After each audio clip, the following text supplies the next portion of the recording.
Lai noskaidrotu, kurš būs mūsu nākamais varonis, ar savu stāstu atkal izlozēsim kādu telefonu numuru. 8. 3. Dosim numuru 1. 6. Tā, skaitlis 7. Šeit, jā.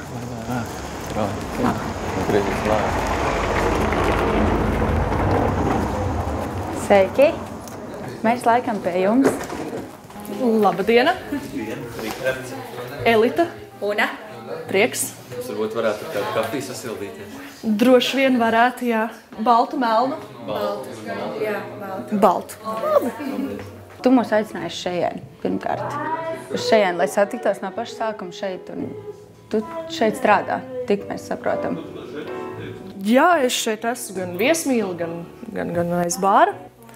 Un lielu daļu savas dzīves pavadu šeit. Gan strādājot, gan trenējoties. Es priekšnieku neiebilst, gan lai mazāk cilvēku uzslēdz kaut kādas dziesmas un var trenēties. Tad ko tu īsti trenējies? Ko tu dari? Dziedu džezu. Trenējos džezu, viņš tā teica.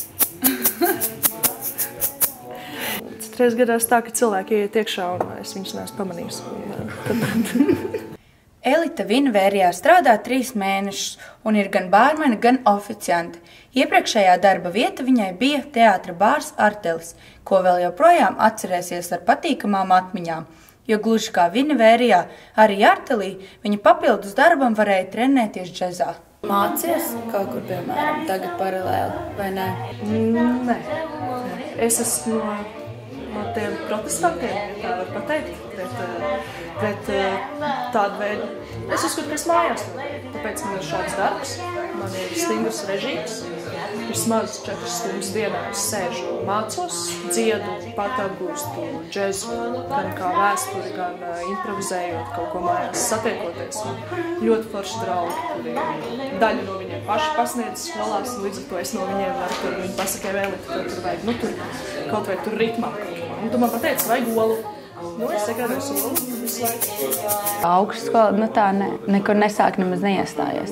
Es uzskatu, ka tagad tu aizēji uz skolu, tev ir tur vienam tāds aplītis, ja, pa dzīvi tur, ja, vienam ir tāds aplītis, un tu aizēji, un tad tev tā. Viss tā. Tu uzskati, ka tā nav. Un kāpēc? Nē, tā nav vienkārši. Tā ir aksioma, tā nav.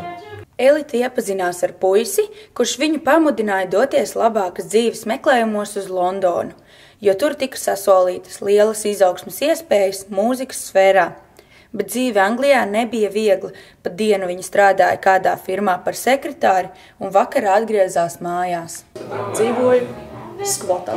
Skvots ir, kad cilvēki ievācās pamestā mājā, uzliek zīmi, tā ir mana. Nemaksā rēķinus, neko tādu. Mums paveicās, mums bija veļas mašīna. Man liekas, mēs bijām vienīgais skvots tajā Londonas daļā, kuriem bija visi nāc pie mums mazgāt drēbes.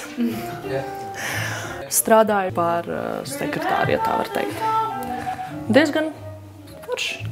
Principā tad tev ir 2 dzīves daļas tur.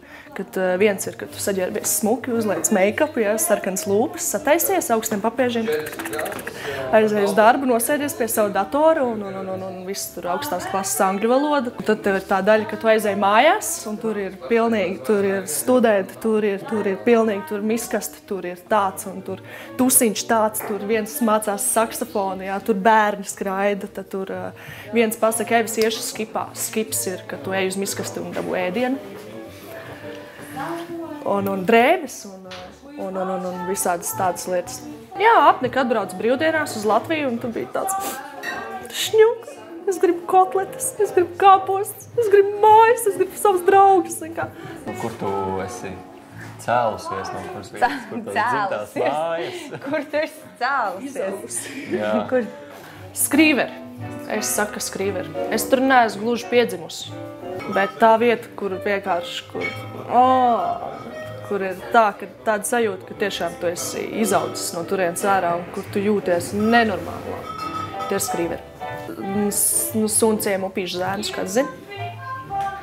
Suns, jā, ir dzirdēti.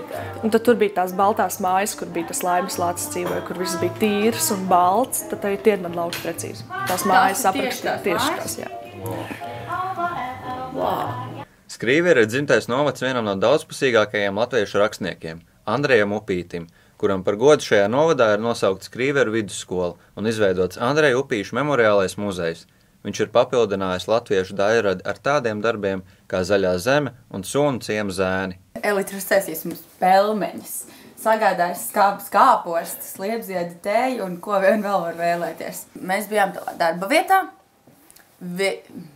Vinivērija. Jā, tagad es zināšu. Un tagad esam ieradušies uz Skrīveriem, uz tavām dzimtajām mājām. Nobraukuši veselas 70 pāri kilometrus. Taisnība, 72 precīzi. Bet cik ar noprat šīs nav tavas īstās mājas? Tieši šis. Nu jā, nav gan. Tas ir vairāk tā kā atpūtas komplekss, kur cilvēkiem dzīvot. Piedāvāt daļu no mūsu mājām viņiem padzīvot. Par attiecīgu samaksu, bet izbaudīt to pašu, ko mēs baudam ikdienā. Citreiz jau gribās, klusumu mieru. Tas arī mūzikas radīšanā droši vien ir tas, kas palīdz radīt mūziku. Vai tieši pilsēta? Kas ir, kur ir vieglāk radīt? Tā kā pilsētā, tajā drūzmā varbūt ieraugot visu to aktivitāti, to visu laiku, vai tieši otrādi, vai tās ir mierīgas mājas, mierīga apkārtne, klusums? Man jau liekas, ka lai tu spētu radīt šo mūziku, tev ir jābūt kaut kādiem iespaidiem no apkārtnes. Respektīvi, tu dzīvo pilsētā, tev ir kaut kādas lietas, kas tev tur notiek. Bet attiecīgi, kad tu nonāc vai klusumā, vai klusumā savā galvā, kad apkārt var kaut kas notikt, bet tev ir kaut kas, kas tev noslēdz no ārpasaules, un tad tu to visu to emociju kaut kādā veidā izliec ārā.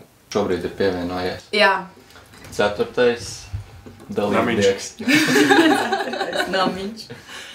Jā, tas ir Rāris Ozols. Ļoti labs ģitārists no man šobrīd esošo benda grupas. No grupas ar nosaukumu? MS5. Kāpēc tā? Uzreiz paskaidrojumu prasam. Tāpēc, ka mēs esam 5 un es tā kā mīlu teikt, ka es esmu Miss Elite, tad MS 5. Pa ceļam uz šejieni, kā novērojām, aizmugurējā sēdeklī tapa kāda ļoti interesanta dziesma.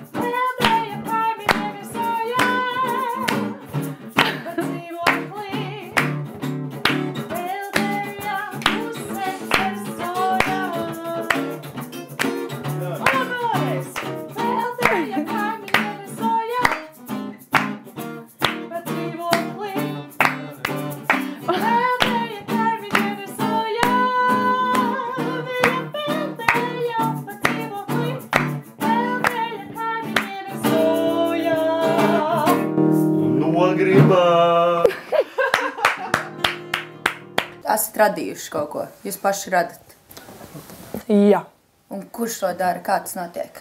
Pa lielam, tā kā es neesmu nekur baigi mācījusies un pie klavieriem baigi bieži nesēžu, ka tas nav pārāk labi. Bet tad pa lielam ir tā, ka es esmu uzrakstījusi savu liriku, vārdus. Man arī gribās, lai puiši ieliek kaut ko no sevis, lai tas nav tā, es izdomāju, ka tur būs šitā, un mēs ejam. Tev jautā cilvēks. Viņš itin neko nezina par džezu. Un viņš tev prasa, kas tāds ir? Skanējums, dzīvesveids, tas, ko tu jūti, kad tu to dzirdi. Un tu nevari sajūt džezu kaut ko citu. Vienkārši neiespējami. Do you think I'm insane? My demons are fighting all the time just to see how strong am I. My angels are just watching that, just like a game, just like a game.